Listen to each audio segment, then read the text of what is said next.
Welcome friends to another r/ProRevenge video. If you want to join me in acting revenge, make sure to hit those like and subscribe buttons down below. That said, our first story of the day is by the Black Templar 125. My mom exacted revenge on her flaker sister. I just learned about this and I couldn't stop laughing. My mom and her sister slept in the same room when they were kids, and they would trash it to the point that you can't even see the floor. So, my grandma would lock them inside the room until they clean everything. My aunt would always flake by going to the bathroom until my mom was done. Each room had its own bathroom. My mom would get pissed at this, so one time she completely reorganized the room. She moved furniture and made her bed. When my aunt came out of the bathroom, my aunt was all like, "Aw, you made my bed for me," and other stuff like that. My mom played the nice sister and went along with it, but my mom poured lotion, toothpaste, and other stuff under the blanket, and it was like that all day long. When they went to go to bed, my aunt got in, felt all the creams and liquids, and got really angry. Apparently, she wouldn't stop crying and never trusted my mother again. My mom was evil, and apparently she also has many more petty revenge stories. If you're gonna flake out on your sibling on helping clean up every single time this happens, do you think getting a cream and lotion-filled bed after a few times of this is a fair enough payback? Was it going a little too far? Let me know what you guys think in the comments down below. Our next story is by Cyperpedium Canadum. Mortgage provider pissed me off, so now they're losing $27,000 over the life of our mortgage. I'll preface this by saying that the inciting incident was 100% my fault. I had two separate reminders set over a few days to move money into the account our mortgage payment is pulled from, but I ignored the first alert and my phone was off for the second. As a result, the mortgage payment bounced. I realized the next morning, yesterday, before it even showed up online. Immediately moved the money over and started damage control. I called my bank first to make sure the payment wasn't going to be attempted again. The CSR who answered was very understanding of the fact that crap happens and credited back the $45 NSF fee. 10 out of 10 customer service. Next, I called the mortgage provider. Keep in mind at this point, it's not even been a full business day since the missed payment, and they don't know yet that the payment bounced. I got transferred to the collections department where I explained the situation, asked what the fee would be for my mistake, and how to make the payment. $105 returned payment fee. Not ideal, but I get it. I made a mistake and need to pay as per the contract we signed. I gave the agent the go-ahead to process another auto withdrawal from the same bank account. They paused and began a scripted interrogation, probably the same script they use for people who are chronically behind on payments, or just barely avoiding foreclosure. After a few minutes, I started getting frustrated and said that I don't appreciate being treated like a delinquent when I have acknowledged it was my fault and was proactive in calling them. Finally got them to back off, agent agreed to process the payment, and I hung up and immediately started looking for ways to reduce our payments. We're paying $55 a month for life and disability mortgage insurance that we don't need. That's been canceled. Now they won't be able to collect $15,000 in premiums from us. If we switch our payments to accelerated bi-weekly instead of monthly, we'll save $12,000 in interest, and the payments will always be coming out of my account on payday. It definitely won't bounce again. We'll also keep paying the extra $55, but it'll go towards our principal now instead of insurance premiums, so that's even less interest for them.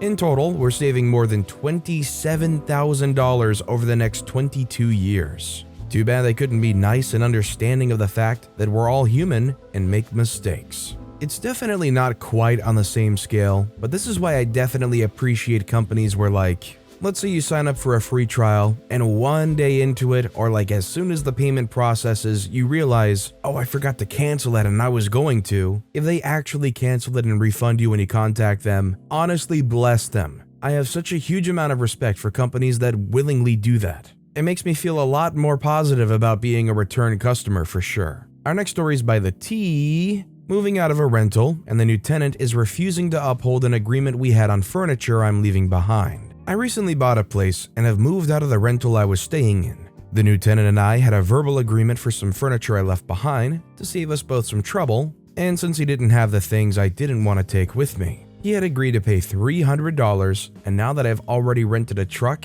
and moved all but those things we agreed in, he said he's only willing to pay $70 now. It's simply not worth it for me to rent a truck and move this stuff, or ask a friend to drive across town and help me put it on the curb for someone to grab for free, and I just don't want to give him the stuff for way less than we agreed because screw him. I told him we'd be out of the place halfway through the month, so he knew.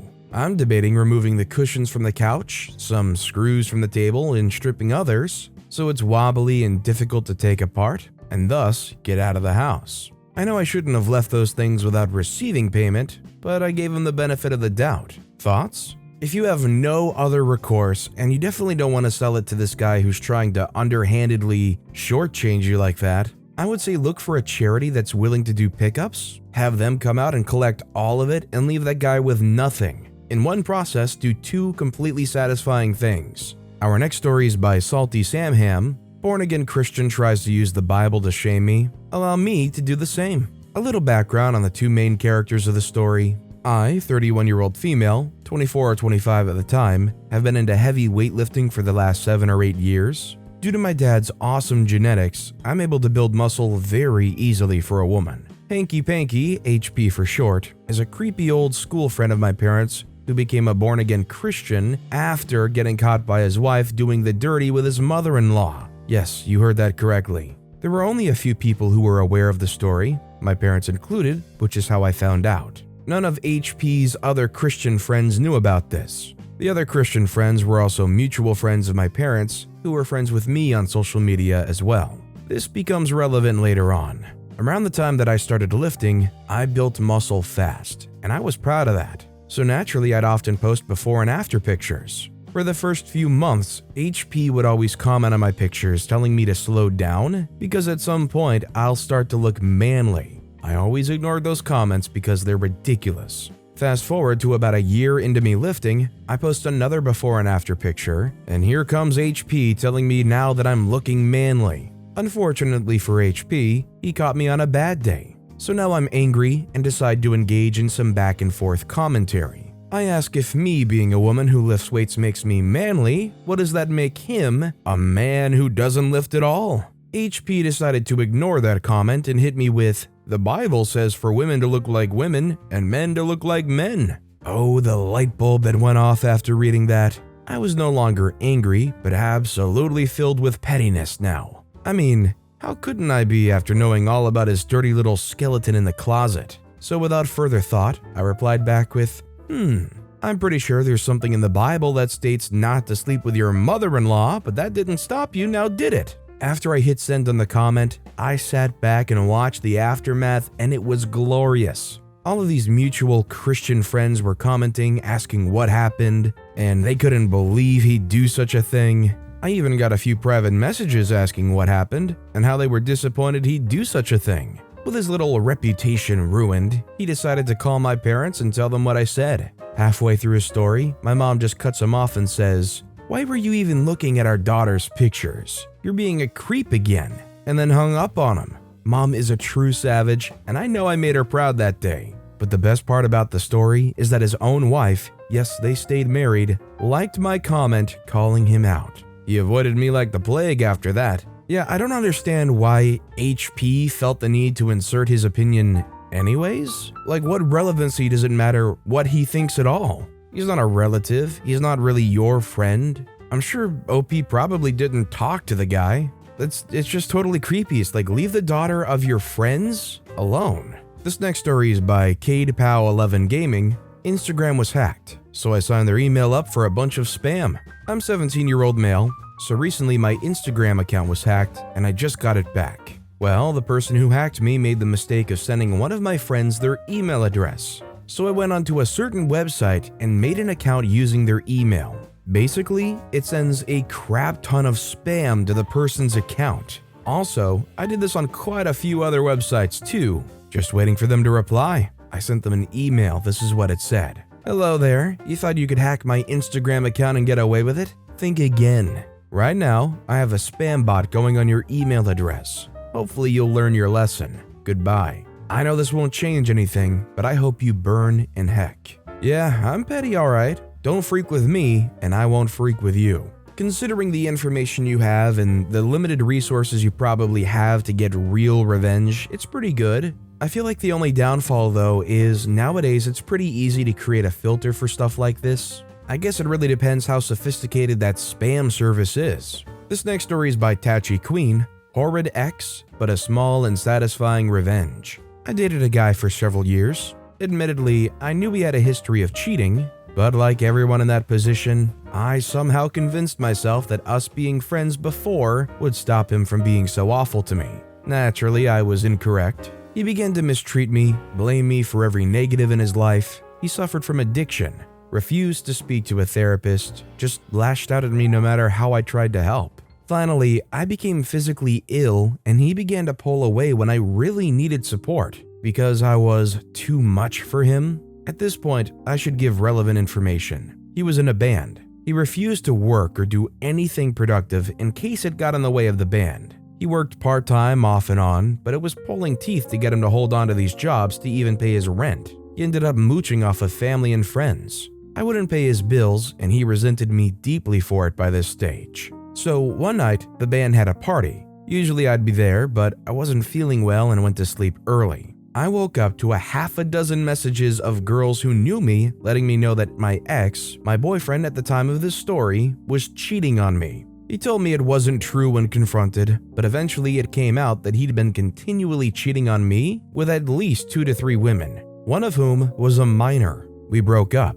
He ended up starting a relationship with said minor, and the whole thing was really creepy. But I was gutted less so over the relationship, but more because it forced a lot of our friends to pick sides. And unfortunately, as I wasn't in the band, it left me mostly in the losing side. Once I stopped feeling bad for myself, I decided the best thing to do to cheer myself up was to be as petty as possible. First, I went to get my stuff from his place. As he never worked much, most of what he had was bought by me. I took all the laundry baskets, sheets, any clean socks and underwear I could find. Some dirty, I didn't discriminate too much. Any stray screws, guitar picks, light bulbs, etc. Threw it all in the laundry baskets. Then I dropped said laundry baskets in a nearby dumpster. Knowing I'd caused him that inconvenience made me feel a teensy bit better. Then I began a different maneuver. From that point on, anytime I thought of him and became upset or annoyed, or he or his girlfriend posted about me, which was surprisingly often, I'd use his band email or phone number and input those into marketing campaigns in exchange for in-game currency for whatever game I was playing. Posting about me on social media? Okay, I'll just spend about 20 minutes putting your phone number in to every marketing campaign I can find. Hearing stories about him talking badly about me at parties? Bet that email address won't be very useful from now on. It was small, but knowing how much mild irritation I could cause for him and his band without having to engage was greatly cathartic. It's also more or less become my standard form of petty revenge for anyone who irritates me now. Hope you like 30+ insurance agents calling. The amount of life insurance salesmen that are coming with a last-second deal that they can't miss is going to be skyrocketing. In reality though, it's probably funny to see OP try to somehow get somebody's email address just so they can add it to their list of possible petty revenge targets if they need so. And our final story of the day is by Riots and Rutabagas. $1 assures cheater gets campaign emails forever. So a couple years ago, I started dating a man named Richard. I matched with Richard while using a dating app, and we hit it off immediately. Now, maybe it's due to my age or my dating history, but I'm not a lean all in immediately type of person. I like to take my time and hold my cards close to my chest. But right from the get-go, Richard was flattering and pushed for more. Texting all the time, begging me to come over, etc., essentially lulling me into a false sense of security. Fast forward to month 4, right on the cusp of when you usually know if the relationship has a future and if you can see yourself loving the person. His personality went from lovely and attentive to a complete 180 in a matter of days.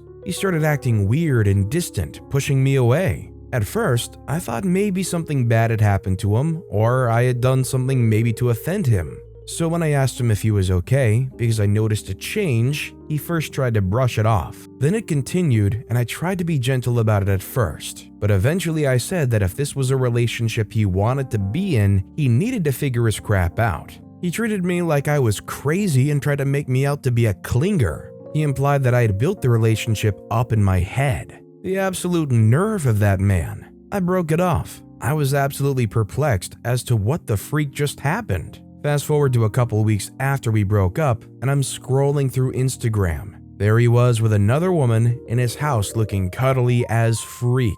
That freaker failed to mention the reason for his divorce was that he had a mistress. And there she was on Instagram. He didn't have the common decency or respect to just break up with me. Seeing as I didn't want a criminal record over someone so awful, I was racking my brain for small acts of revenge. Bag of hot dogs? Nah. Glitter bomb? Nah, it doesn't last long enough. Then I remembered something from when I worked in the nonprofit world. Causes and campaigns often buy each other's mailing and emailing lists so they can solicit donations from people like-minded enough to donate to them. Jackpot! I found one of the most right-wing, Bible-thumping blowhards that I knew he would hate. I donated $1 USD to his campaign using Richard's address and email. In the next few days, he was on Facebook complaining about how he was getting an inbox full of emails. Even if he unsubscribes to one, they'll keep coming like herpes outbreaks. So after I saw my plan had worked, I unfollowed him on everything. He tried to send me a casual message around a year later, "What's up?" So now he's unfollowed and blocked. Because honestly, screw that guy. OP did the right thing. A guy like that was always probably going to be a serial cheater. And of course, a year later they hit you up with the "what's up?" I hope they enjoy that subscriber list for the eons to come until they filter all that crap out. But with that being said, that's all the time we have for today. So of all these stories I've read today, which is your favorite and why? Let me know in the comments down below. And if you haven't yet, if you could like and subscribe, that would mean a lot to me. Whatever you do, whether it's liking, subscribing, turning notifications on, all of it helps grow this channel and I appreciate the heck out of it. So until next time, I'll see you all tomorrow with some more stories.